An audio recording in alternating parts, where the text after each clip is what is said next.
ಹಾವು ಮುಂಗುಸಿ ಅಂತ ಆಟ ಆಯ್ತಾ. ನಿಮ್ಮ ಟೀಮಿಂದ ಒಂದು ಮುಂಗುಸಿ ಕಳಿಸ್ಬೇಕು, ನೀವು ನಿಮ್ಮ ಟೀಮಿಂದ ಒಂದು ಮುಂಗುಸಿ ಕಳಿಸ್ಬೇಕು. ಉಳಿದವರೆಲ್ಲ ಏನಿರ್ತೀರಿ ನೀವು ಹಾವು. ಹಾವು ಏನ್ ಮಾಡುತ್ತೆ, ಒಬ್ರು ಶೋಲ್ಡರ್ ಮೇಲೆ ಒಬ್ರು ಕೈ ಹಿಡ್ಕೊಂಡಿರ್ತಾರೆ. ಓಕೆ, ಕೈ ಹಿಡ್ಕೊಂಡು ಲೈನ್ ಮಾಡಿರ್ತಾರೆ. ಸೊ ಮುಂಗುಸಿ ಆಪೋಸಿಟ್ ಟೀಮಿಂದ ಬಂದಿರ್ತಲ್ಲ, ಈ ಟೀಮಿನ ಮುಂಗುಸಿ ಈ ಕಡೆ ಇರುತ್ತೆ, ಈ ಟೀಮಿನ ಮುಂಗುಸಿ ಈ ಕಡೆ ಇರುತ್ತೆ. ಸೊ ನಾವು ಸ್ಟಾರ್ಟ್ ಅಂತ ಹೇಳಿದಾಗ ಮುಂಗುಸಿ ಹಾವಿನ ಬಾಲ ಹಿಡಿಯಕ್ಕೆ ಹೋಗುತ್ತೆ. ಹಾವಿನ ಬಾಲ ಲಾಸ್ಟ್ ಅಲ್ಲಿ ಇದಾರಲ್ಲ ಅವ್ರನ್ನ ಟಚ್ ಮಾಡಕ್ ಹೋಗುತ್ತೆ. ಟಚ್ ಮಾಡಕ್ ಹೋದಾಗ ನೀವು ಹಾವು ರೊಟೇಟ್ ಆಗ್ಬೇಕು. ಫ್ರಂಟ್ ಅಲ್ಲಿ ಇರೋರು ಗಾರ್ಡ್ ಮಾಡ್ಬೋದು, ಬೇಕಾದ್ರೆ ರೊಟೇಟ್ ಆಗ್ಬೋದು. ಬಟ್ ಏನಂದ್ರೆ ಬಾಲ ಸಿಗಕ್ ಅರ್ಥ ಆಯ್ತಾ? ಆಟ ಅರ್ಥ ಆಯ್ತಾ? ಮುಂಚೆ ಯಾರು ಬರ್ತೀರಿ? ಆಕ್ಟಿವ್ ಆಗಿರೋರು ಬೇಕು ಫುಲ್ಲು. ಈ ಕಡೆ ಒಬ್ರು, ಈ ಕಡೆ ಒಬ್ರು. ಬನ್ನಿ ಬನ್ನಿ, ಬೇಗ ಬನ್ನಿ.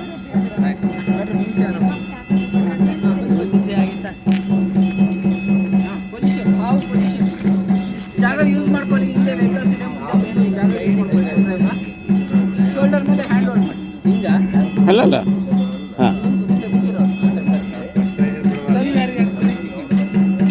ಸರ್, ನಿಮ್ದು ಈ ಟೀಮ್ ಅಲ್ವಾ?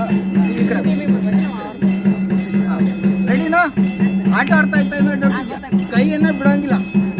ನೀವು ಓಡೋಬಹುದು, ಬೇಕಾದ್ರೆ ಬಾಲನ ಹಿಂದೆ ಟರ್ನ್ ಆಗ್ಬೋದು, ಮುಂದಿನವರು ಮುಂದಕ್ಕೆ ಬಿಡದೆ ಇರೋದು ತಡಿಬೋದು. ಅದು ನೀವು ಅದೇನು ಅಂದ್ರೆ ನಿಮ್ಮ ಬಾಲವನ್ನ ಟೈಲ್ನ ಟಚ್ ಮಾಡಕ್ಕೆ ಬಿಡಬಾರ್ದು. ರೆಡಿ? 1 2 3 ಸ್ಟಾರ್ಟ್. ಮಾಡ್ರಿ ಮೇಡಮ್.